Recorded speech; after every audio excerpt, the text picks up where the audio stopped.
gimana kalau kekayaan dan kebahagiaan itu ternyata bukan sesuatu yang harus kita kejar-kejar, tapi sebuah keterampilan yang bisa kita latih. Nah, kali ini kita akan bedah prinsip-prinsip inti dari Naval Ravikant, seorang pengusaha dan investor legendaris tentang gimana caranya membangun hidup yang lebih kaya dan yang lebih penting, lebih bahagia.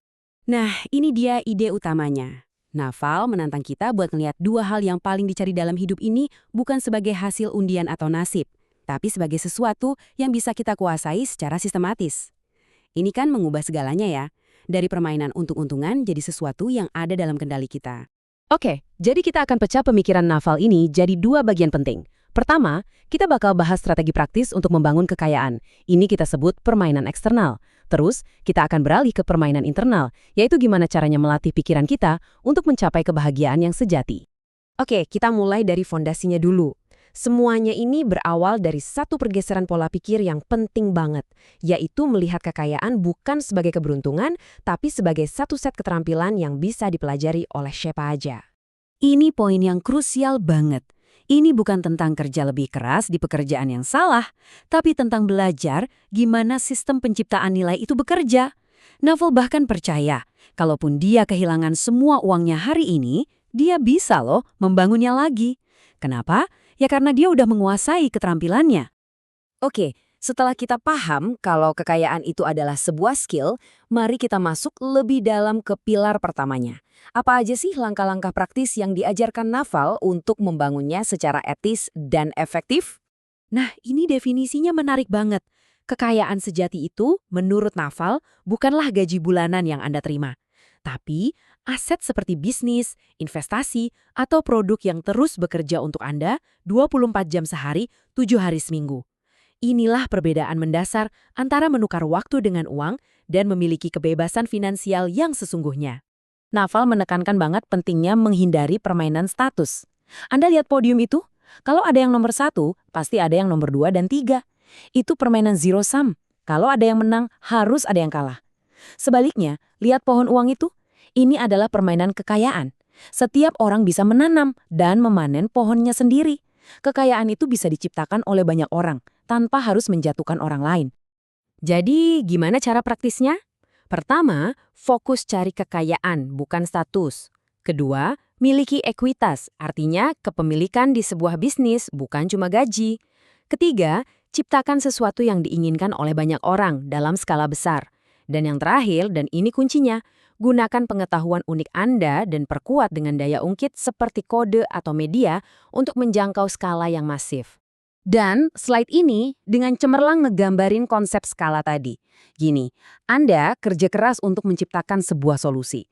Cukup sekali aja, entah itu aplikasi, buku, atau konten seperti ini. Setelah itu, Anda bisa menjual atau mendistribusikannya berulang kali dengan usaha tambahan yang sangat minimal. Nah, itulah kekuatan daya ungkit.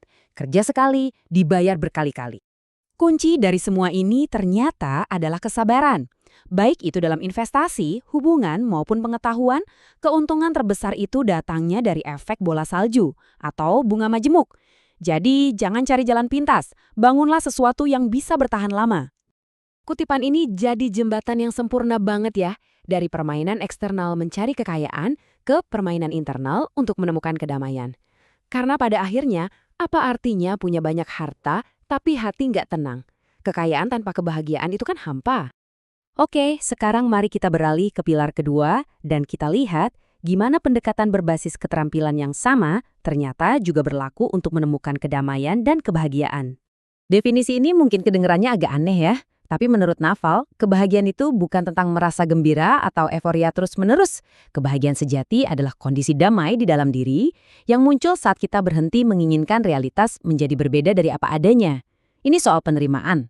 Jadi, poin krusialnya begini. Kebahagiaan itu bukan sesuatu yang kita temukan di luar sana, bukan sesuatu yang kita cari, tapi sesuatu yang kita latih dari dalam. Sama seperti kita melatih otot di gym, kita juga bisa melatih pikiran kita untuk jadi lebih damai dan lebih puas dengan apa yang ada. Nah, Naval menyarankan beberapa kebiasaan praktis ini. Tujuannya bukan untuk mengejar kesenangan sesaat, tapi untuk menstabilkan kondisi internal kita.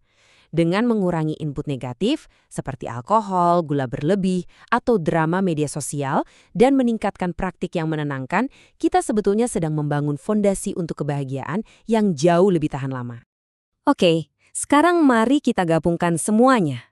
Bagaimana kita bisa menerapkan prinsip-prinsip kekayaan dan kebahagiaan ini dalam perjalanan hidup kita masing-masing? Ini adalah kerangka kerja yang sangat pragmatis dan kuat banget. Kalau Anda nggak suka dengan suatu keadaan, berusahalah untuk mengubahnya. Kalau ternyata nggak bisa diubah, terimalah sepenuhnya untuk menghilangkan penderitaan batin. Dan kalau Anda nggak bisa menerimanya, ya tinggalkan situasi itu. Nggak ada pilihan keempat, yaitu cuma duduk diam dan berharap semuanya berubah dengan sendirinya. Dan kita akhiri dengan pertanyaan ini. Naval mengingatkan kita bahwa kekayaan itu seringkali hanyalah alat untuk mencapai satu hal, kebebasan. Pertanyaan yang sesungguhnya adalah, setelah Anda bebas, apa yang akan Anda lakukan dengan kebebasan itu? Apa tujuan yang lebih dalam yang sebetulnya benar-benar Anda kejar?